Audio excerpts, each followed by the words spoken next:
Queridos irmãos, abra sua Bíblia no primeiro livro de Samuel, capítulo 16. Nós vamos ler apenas 2 versículos, versículo 1 e no versículo 13. Palavra que Deus colocou em nosso coração. Estávamos ali no culto, né? E eu vim pensando em que falar, né? Hoje o dia foi batalhoso. Primeiro livro de Samuel, capítulo 16, versículo 1. Então disse o Senhor a Samuel: até quando terás dó de Saul, havendo eu rejeitado para que não reine sobre Israel? Enche o teu vaso de azeite e vem. Enviar-te-ei a Jessé o belemita, porque dentre os seus filhos eu tenho provido de um rei. Versículo 13. Então tomou Samuel vaso de azeite e ungiu no meio dos seus irmãos. E desde aquele dia em diante, o Espírito do Senhor se apoderou de Davi. Queridos, eu quero que você, nessa noite, dê toda a sua atenção. Eu gostaria de lhes falar o seguinte tema: a unção faz a diferença. Eu vou repetir. A unção faz a total diferença. Para entendermos melhor aquilo que Deus ele quer tratar conosco nessa noite, deixa eu lhe chamar a sua atenção para a circunstância em que Davi ele foi escolhido como rei de Israel. Tudo começa lá no livro de Juízes. A Bíblia diz que o povo de Israel possuía uma liderança teocrática, formada por juízes escolhidos por Deus, os quais defendiam suas causas. Todos nós somos sabedores que a teocracia é uma forma de governo em que a autoridade é emanada de Deus e exercida por seus representantes na terra. Ao todo, a Bíblia fala que 17 juízes julgaram em Israel, 13 mencionados no primeiro livro ou no livro de Juízes, e os outros 4 mencionados no primeiro livro de Samuel. No livro de Juízes são eles: Eude, Antoniel, Sangar, Débora, Gideon, Abimeleque, Tolá, Jair, Jefité, Bizã, Elon, Abidom e Sansão. E os outros 4, como disse, são mencionados no primeiro livro de Samuel, que são eles: Eli, Samuel e os seus 2 filhos, né? Alfini e Fineia. Aliás, Joel e Abias. Todavia, se você abrir a sua Bíblia no capítulo 8, no primeiro livro de Samuel, versículo 5, a Bíblia diz que no final da gestão de Samuel, o povo manifestou publicamente o desejo, o sentimento de mudar o sistema político da teocracia para a monarquia. O povo não estava querendo mais ser governado por Deus e agora queria o rei como um homem para governá-los. A Bíblia diz no capítulo 8, versículo 5 do primeiro livro de Samuel: eles disseram: eis que já estás velho, e os seus filhos não andam pelos teus caminhos. Constitui-nos, pois, agora um rei sobre nós, para que ele nos julgue, como tem todas as nações. Além de rejeitar Deus, queriam ser iguais às outras nações. A Bíblia diz que Samuel ficou triste, meus irmãos, e foi conversar com Deus. E Deus disse: não fique triste, porque eles não têm rejeitado você mas eles têm rejeitado a mim. Aí o Senhor diz no versículo 9: agora, pois, declara-lhe, pois, solenemente, faz um protesto e declara-me solenemente qual será o costume do rei que haver de reinar sobre eles. Deus estava dizendo a Samuel: não fique triste, eles não rejeitaram você, mas a mim. Agora diga a eles, eles querem o rei, então diga a eles qual vai ser o costume desse rei. Aí do versículo 11 ao versículo 18, do capítulo 8 do primeiro livro de Samuel, Samuel começa a relatar aos ouvidos do povo qual serão os costumes desse rei. Primeiro, recrutará os vossos jovens para o exército. Segundo, as suas filhas vão trabalhar para esse rei como cozinheira, perfumistas e padeira. Terceiro, os operários vão trabalhar para esse rei em regime de escravidão. Não vão receber nada por isso. Quarto, ele vai colher para si o melhor dos seus campos e vinhas. Quinto, fará uso das suas propriedades para ganho pessoal. Sexto, exigirá o 10º, ou seja, o dízimo dos seus rebanhos e colheitas. E em sétimo, esse é o pior de todos, vocês vão clamar a Deus por causa desse rei. E sabe o que Deus vai fazer? Deus não vai ouvir vocês. Sabe qual foi a resposta do povo? Versículo 19. Porém o povo não quis ouvir a voz de Samuel e disseram: não, mas haverá sobre nós um rei. Então Deus, ele permite a Samuel, por permissão de Deus, unge Saul como o primeiro rei de Israel. Porém, deixa eu abrir aqui um parênteses e dizer para os meus irmãos essa noite: Saul jamais poderia ser um bom rei. Por quê? Porque primeiro, Saul era impulsivo. Impulsivo não dá para trabalhar com Deus. Moisés, movido pelo impulso, pelo estresse causado pelo povo, Deus disse: fale a roça. Ele feriu e ficou fora da terra prometida.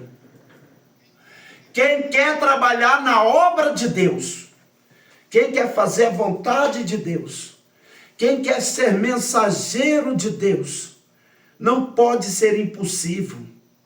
Quem quer ser mensageiro de Deus não pode ser uma pessoa sem controle emocional, controle do Espírito de Deus. Quem quer ser mensageiro de Deus não pode vivenciar dias a qual ele mesmo pode colocar tudo a perder. O mensageiro de Deus, meus irmãos, ele é diferente. Ele não pode carregar mágoa. Ele não pode carregar ressentimento. Ele não pode carregar sentimento de injúria, de angústia. Ele não pode ser impulsivo. E Saul, ele era um homem impulsivo. Ele era um homem que tinha, o seu coração voltado para as coisas da terra. Ele tinha um coração voltado para as coisas desse século. E o homem que tem o coração voltado para esse século, ele corre o perigo de fazer coisas impulsivas, coisas que são da sua própria autonomia, ou seja, da sua própria autoria. E Saul era esse homem impulsivo. né? Mas Deus com sua bondade, meus irmãos, Ele viu que Saul era apressado. E diz o ditado por aí que o apressado também não dá para trabalhar na obra de Deus. Por quê? Porque a igreja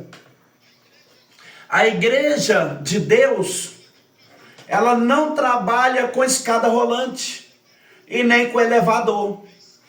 A escada de degraus, aonde cada degrau é uma etapa que não pode ser queimada. É um degrau por um. Vai subindo devagar. Terceiro, Saul, ele era invejoso. E invejoso também não dá para trabalhar na obra de Deus. Porque não sou eu que vai impedir o que Deus vai fazer na sua vida, e nem você vai impedir o que Deus vai fazer na minha. Aquilo que está determinado por Deus está, e ninguém pode invalidar. Aleluia. Aqui nós estamos enquadrados no que está escrito em Isaías 41, versículo 6. Um ao outro, judeus, e o seu companheiro disse, aí o seu companheiro disse, esforça-te, aleluia, faze a obra. Quarto, Saul era desobediente, meus irmãos.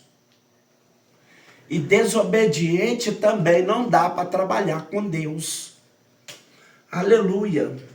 A obediência necessária para nós, para que você seja, lá na frente, um instrumento de valor nas mãos do Senhor.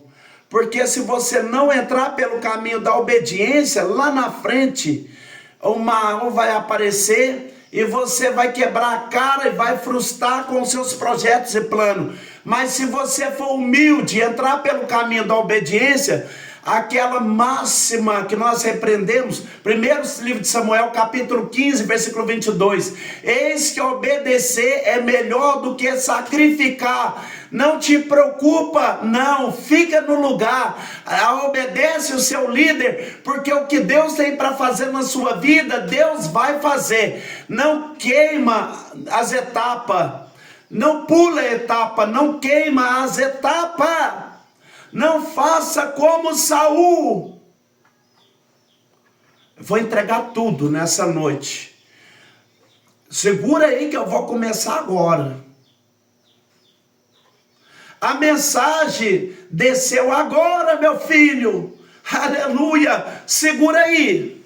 Por causa disso, Deus rejeita Saul. E por que foi que Deus rejeitou Saul? Escuta, porque Saul fez o que não deveria ser feito, e não fez o que deveria fazer. O que ele tinha que fazer, pregador? O que Deus mandou fazer. Aleluia, glória a Deus, aleluia, oh glória. Samuel, porque gostava de Saul, Saul era bonito, do ombro para cima não tinha igual. Aí ele queria dar um jeitinho brasileiro. Aí Deus falou assim: até quando terá dó de Saul, havendo eu já rejeitado, para que ele não reine sobre Israel? Porque no último versículo do capítulo 15, a Bíblia diz que Samuel estava com dó de Saul, mas Deus havia rejeitado Saul. E Deus chama a atenção de Samuel e fala: até quanto, Samuel? Você vai ter dó, você vai ter pena de Saul. Eu já rejeitei Saul, ele não serve para mim mais. Enche o seu vaso de azeite e vai, porque eu vou te enviar à casa de Jessé, o belemita, porque dentre os seus filhos eu tenho provido ali um rei. E é interessante que Deus fala: enche o vaso e vem, porque Deus não tem negócio com gente vazia. Deus não tem negócio com vazio. O negócio de Deus é com quem está cheio. Mas cheio de quê? Primeiro livro dos Reis, capítulo 7, versículo 14. Cheio de sabedoria, de entendimento e de ciência. Cheio de quê? Jó capítulo 32, versículo 18. Cheio da palavra, mas cheio de quê? Miqueias capítulo 3, versículo 8. Cheio da força do Espírito Santo, de juízo e de virtude. Cheio de que? Isaías capítulo 6, versículo 3. Cheio da sua glória. Não cheio de que? Atos capítulo 6, versículo 3. Cheio do Espírito Santo. Cheio do Espírito de Deus. Mas cheio de quê? Se liga aí, Atos capítulo 9, versículo 16. Cheio de boas obras, mas cheio de quê? Romanos capítulo 15, versículo 14. Cheio de bondade, mas cheio de quê? Efésios 3 e 19, cheio de toda plenitude de Deus. Filipenses 1:11, cheio dos frutos de justiça. Colossenses 1 e 9, cheio do conhecimento da sua vontade. E o que mais? Conforme está escrito em Atos capítulo 6, versículo 5, Pedro estava cheio do Espírito Santo e de fé, e como Barnabé em 11:34, cheio do Espírito Santo de fé, pois não tinha sido vazio porque estava cheio, porque vazio não aparece diante ele, porque o cheio está tomando todo o espaço, o ambiente da sua presença com glória. Oh, eu estou sentindo Jesus aqui, alabaxaramacai. Enche o seu vaso e vem. Escute, e enviar-te-ei a casa de Jessé, o belemita. Oh, porque dentre os seus filhos me tenho provido de um. Samuel, ele encheu o vaso e partiu. Chegando na casa de Jessé, meus irmãos, Jessé prepara os filhos do maior ao menor. E quando o primeiro se apresenta diante de Samuel, versículos 6 e 7 do capítulo 16, o primeiro livro de Samuel, Samuel disse: pronto, missão cumprida. Está diante do Senhor o seu ungido. Porque o primeiro nome dele era Eliabe. E Eliabe malhava, né? Ele tinha um cabelão liso. Ele tinha o olhão verde, né? Quando Samuel viu Eliabe, ele falou: meu Deus, é ele. Aí Deus lá do céu,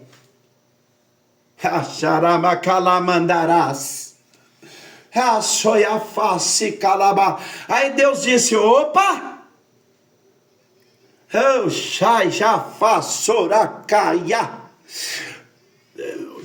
Eu não vejo como você vê, Samuel.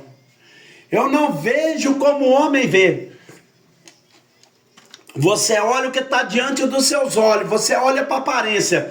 Muitos olham para a conta do banco, olham no bolso, olham para os presentes que ganha, olham para o carro que ele anda, olham para as visões, mas eu não sou comprado com presente, se ele é bonito, se ele é isso, se ele é aquilo.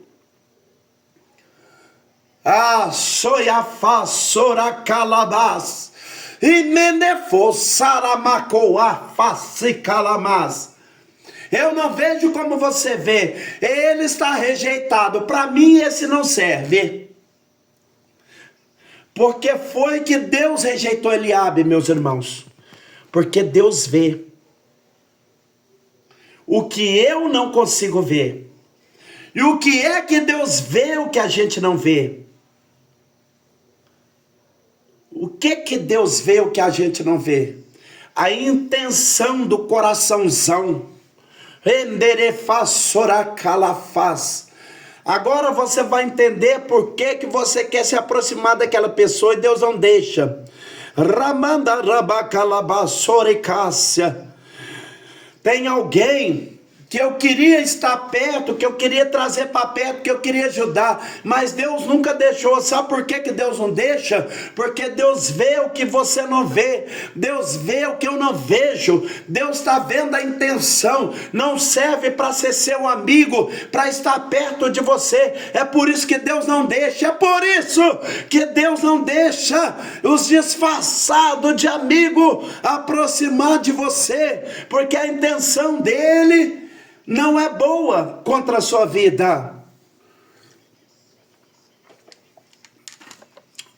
Cuidado com essa pessoa que está do seu lado. Cuidado com esse gatinho, moça. Duas características que eu quero te dar. Gatinho foge. Quando você olhar, o gatinho fugiu para cá do vizinho, da vizinha, né? O gatinho é fujão. E os fujão, cuidado. Cuidado. Gatinho gosta de arranhar. E Deus não tem negócio com gato. O negócio de Deus é com lenha. Orabassora calabás. Renderefassora calabácia. Deus está dizendo para alguém aqui: eu tenho Isaac para Rebeca e Rebeca para Isaac. Deus quer ser Senhor das suas escolhas. O projeto de Deus é grande na sua vida. Tem lobo disfarçado de ovelha, mas vai cair por terra toda a ação do mal. Essa manifestação do mal vai queimar. Deperefassora mandarebedefácia. Aramalabadaracalamandораbai. Sicandarabás. Oracai afassoracai.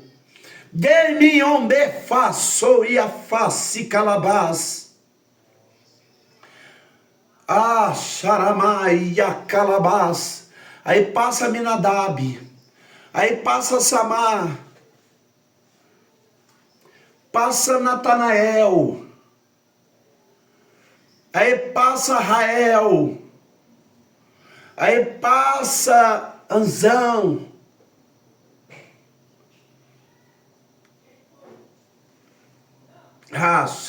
faz. Ô Jessé, pois não, acabaram os seus jovens? Aramaia soia fassori calabás. Aleluia. Ele olha assim e fala: não, ainda falta um. Como eu gosto da ótica de Deus. Quem é esse que está faltando? O menor da casa. Ei, por que Davi não estava entre os irmãos? Já parou para pensar? Por que Davi não estava entre os seus irmãos? Primeiro, porque ele era o menor. Segundo, primeiro livro de Samuel, capítulo 17, versículo 28. Ele era pastor de poucas ovelhas. Mais interessante, meus irmãos, é que essas ovelhas amanhã seria referência para Davi. Quando o espírito mal da parte do Senhor atormenta Saul, ele manda um recado para Jessé: mande chamar Davi, aquele que está com as ovelhas. Oh, glória! Terceiro, Jessé não via em Davi potencial para ser um rei de Israel. Por isso que ele não estava entre os seus irmãos. Agora, sabe o que Deus colocou no meu coração para falar aqui nessa noite? Enquanto o pai não enxergava o potencial em Davi, veja o que Deus faz. No primeiro livro de Samuel, capítulo 13, versículo 14, Deus fala com Davi: o homem segundo o seu coração, aquele que me conquistou. Deus olha para Davi, meus irmãos, e Davi conquistou Deus. Deus se apaixonou com Davi. Foi amor à primeira vista que Deus sentiu por Davi. E Deus diz assim: você vai ser chefe sobre a casa de Israel. Sabe o que foi que Deus colocou no meu coração para compartilhar aqui nessa noite? Quando eu li isso aqui, não importa o que as pessoas pensam ou falam de nós, o mais importante é o que Deus já determinou a nosso respeito. Eu vou repetir, não importa o que as pessoas vão falar de nós, o importante é o que Deus já determinou a nosso respeito. Ao nosso respeito, a sabedoria de Deus é maior para a nossa vida. Ele não está, mas eu mandei chamar, porque ninguém vai se assentar na mesa até que Davi chegue. Manda chamar a Davi. Mas sai para mandar buscar, a chamar a Davi. E olha o que Davi estava fazendo.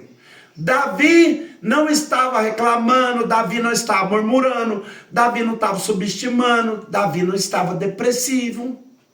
Sabe o que Davi estava fazendo? Cantando. O que, preleitor? Estava cantando. E o que Davi estava cantando? O Salmo 2. Quer ouvir o cântico de Davi? Por quê? Se amotina as nações, e os povos imagina coisas vãs. Os reis da terra se levantam, e os príncipes juntos se maculam contra o Senhor e contra o seu ungido, dizendo: cortamos as suas ataduras e sacudamos de nós as suas cordas. Aquele que habita no céu se virá. O Senhor zombará deles. Eu, porém,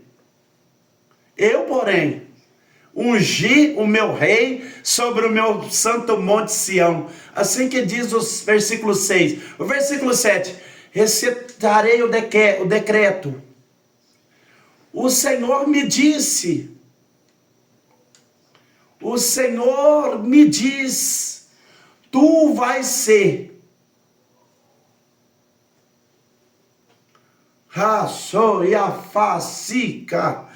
Tu és o meu filho,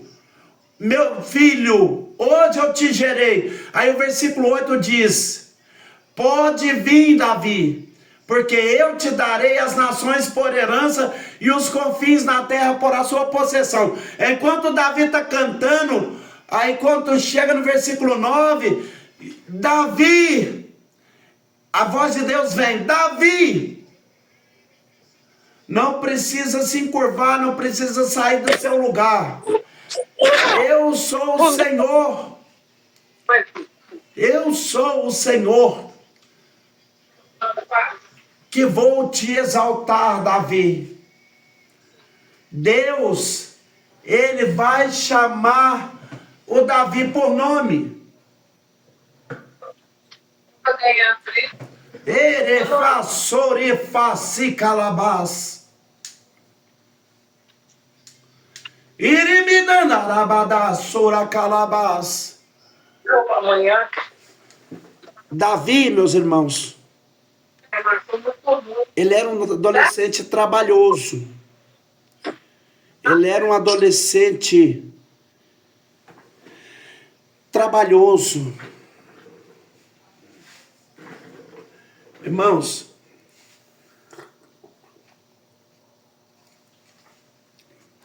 o negócio de Deus é com quem trabalha, não é com quem dá trabalho.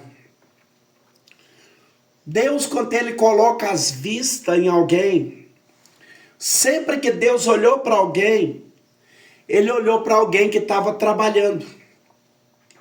Se você for olhar para Abraão estava trabalhando na fábrica de estátua de imagem do seu pai, quando ele foi chamado. Quando Jacó foi chamado, Jacó estava trabalhando para o seu sogro Jetro. Quando o Isaac foi chamado, Isaac estava trabalhando, plantando, semelhando semente. Quando Deus chamou Josué, Josué estava trabalhando. Quando Deus chamou Eude estava trabalhando. Quando Deus chamou a vida de Sansão, Sansão estava trabalhando. Sansão estava produzindo. Deus já via a produção da mão de Sansão. Quando Deus chamou Gideão, Gideão estava trabalhando. Gideão estava produzindo. Deus não chama preguiçoso para a sua obra. Deus não chama pessoas acomodadas. Deus, ele chama sempre quem está trabalhando. Deus não chama qualquer um. Deus chama quem está trabalhando. E Deus quer chamar pessoas que vai fazer as coisas de Deus acontecer para o seu nome ser glorificado. Deus não vai chamar pessoas para frustrar os planos da obra de Deus.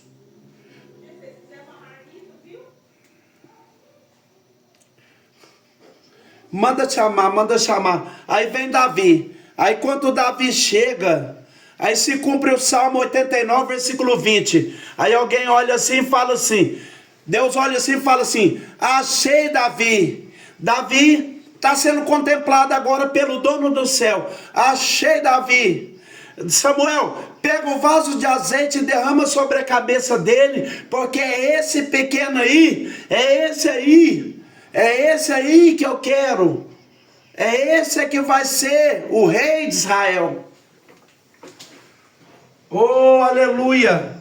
A unção de Deus, o azeite foi derramado sobre a cabeça de Davi. Deixa eu te dizer uma coisa nessa noite. A virtude de Deus está sendo derramada aqui. Deus está selando alguém com o seu penhor.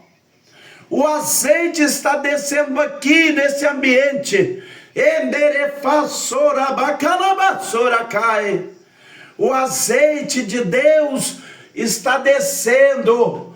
O Espírito de Deus vai se apoderar de você essa noite. Oh, já tem gente falando língua, sinta o azeite de Deus, porque Deus tem um negócio contigo. Ele vai encher você. Ele vai encher você. Eiramaia saia sora calamacia. Remantorabacalafácia. Eu estou sentindo o azeite de Deus descendo aqui, meus irmãos. O azeite de Deus está descendo. O Espírito de Deus. Olha a mensagem. E a unção, ela faz total diferença. Diz para a pessoa que está do seu lado, a unção faz toda a diferença. Hoje é noite de derramamento de unção. Deixa eu dizer mais algo para você. Deus, Ele está descendo uma unção sobrenatural aqui. E tem pessoas que já estão sentindo a mudança. Tem gente que está sentindo a mudança. Deus está trocando o hábito. Deus está mudando o pensamento nessa noite. A unção de Deus já está descendo. Eu creio que Deus vai usar você, vai usar a sua família para colocar a mão sobre você. Aleluia. Deus vai usar essa unção para mudar não só você, mas também a sua casa. Eu sei que eu já estou um pouco avançado, mas deixa eu te falar um negócio. As pessoas às vezes não vê o que Deus vê. Muitas pessoas olham para você e acham que você não vai gerar nada, que através de você nada poderá ser executado, que nem o projeto será realizado pelos seus feitos.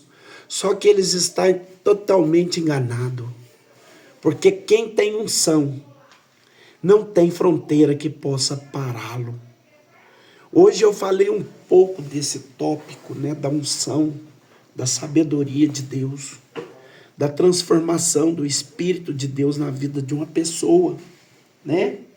Eu falei da unção que entrou na vida de Paulo, né? Que Paulo chegou até dizer essas palavras, a qual foi designada para mim aqui, né? Através da irmã Kelly.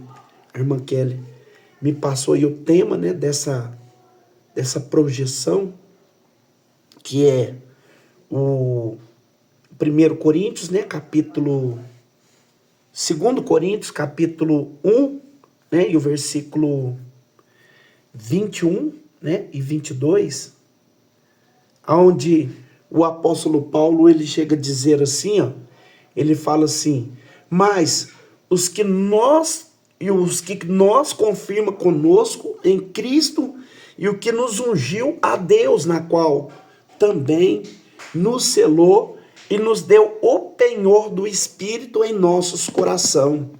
O que Paulo estava falando? Paulo estava falando que nós não estávamos na lista de Deus. Nós não éramos a pessoa exclusiva que Deus estaria em busca. Porque a salvação não era para o gentil, a salvação era para os judeus. Os judeus eram os da casa. Os judeus, meus irmãos, é aqueles dois filhos pródigos, né? De Lucas capítulo 15.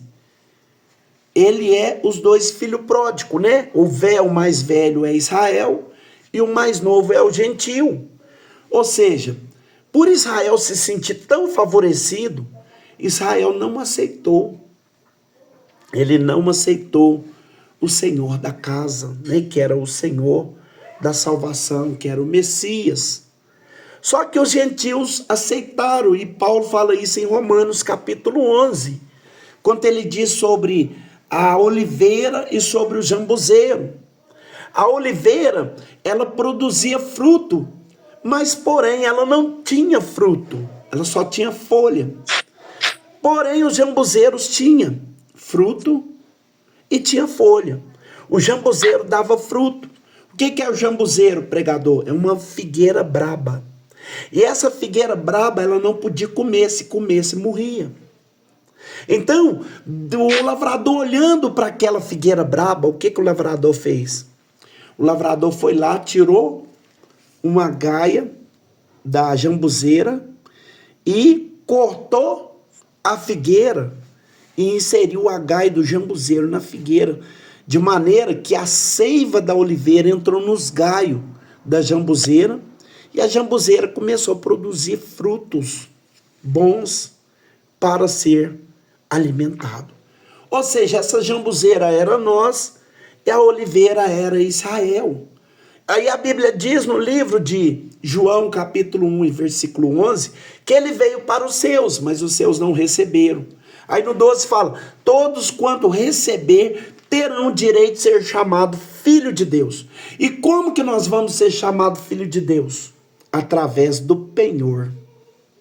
A Bíblia diz que o Espírito de Deus testifica com o nosso espírito que somos de Deus, que somos filhos de Deus. Então esse Espírito de Deus que nessa noite está sendo aplicado, né, que foi derramado de forma de azeite sobre Davi, que foi derramado sobre Sansão, que foi derramado, porém, com conta-gota na vida de Gideão, que foi derramado na vida dos passados, né? Dos reis, dos profetas, dos levitas, sobre um utensílio da casa de Deus. Hoje, meus irmãos, sabe o que a Bíblia diz em 1 Coríntios, capítulo 3, versículo 15, 16 e 17? Fala assim: não sabe vós que sois o templo de Deus, e que o Espírito de Deus habita em vós, qualquer de vós que destruir o templo de Deus, Deus o destruirá.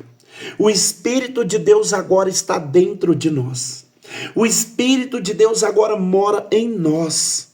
Jesus, ele chegou a dizer no livro de João, no capítulo 14 e no versículo 1, 2 e 3: não turbe os vossos coração, credes em Deus, credes também em mim. Na casa de meu pai há muitas moradas, se não fosse assim eu não vou teria dito, vou preparar lugar, e se eu for e vou preparar lugar, voltarei para que aonde eu esteja, vós estejais também.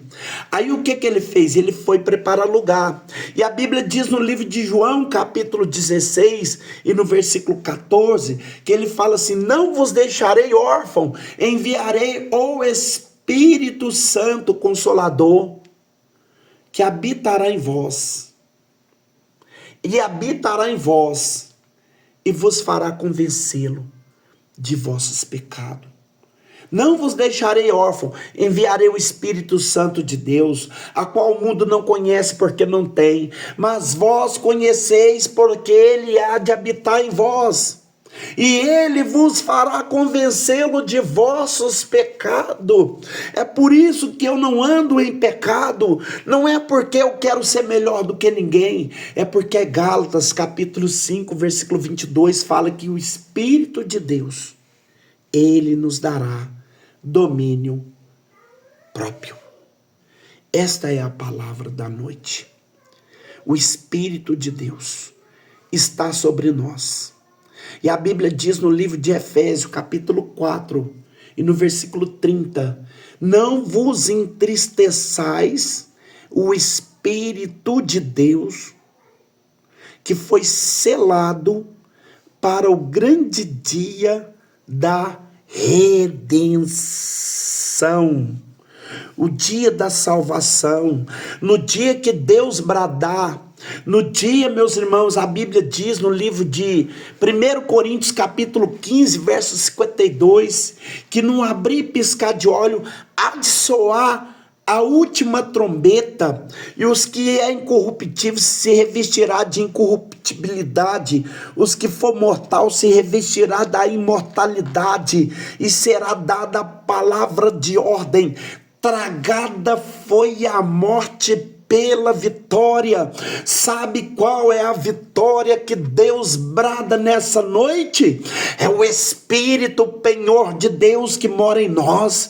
Ele foi para suas moradas santas, mas ele deixou o seu Espírito de penhor, com certeza indicando sim, eu vou voltar para buscar.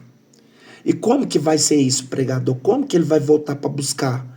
1 Tessalonicenses capítulo 4, versículo 16, o mesmo Senhor descerá do céu com alarido, com voz de arcanjo, com trombeta de Deus, e os mortos que morreram em Cristo ressuscitarão primeiro, e depois nós, e que estivermos vivos, seremos transformados e estaremos para sempre com o Senhor nos ares. Sabe quem vai nos transformar? O Espírito Santo de Deus. Então valorize, meu irmão, valorize, minha irmã, o Espírito Santo de Deus. Esta foi a minha participação, a minha fala. Deus abençoe. Eu retorno a nossa irmã e agradeço a oportunidade, e fiquem todos na paz do Senhor Jesus. Amém. Oh, que maravilha. Que palavra maravilhosa. Que Deus continua te usando, irmão, cada dia mais na mão do Senhor. Amém. Né? Irmão, convidar uma irmã para orar pelos dons, se não tiver, fazer oração da fé, amém?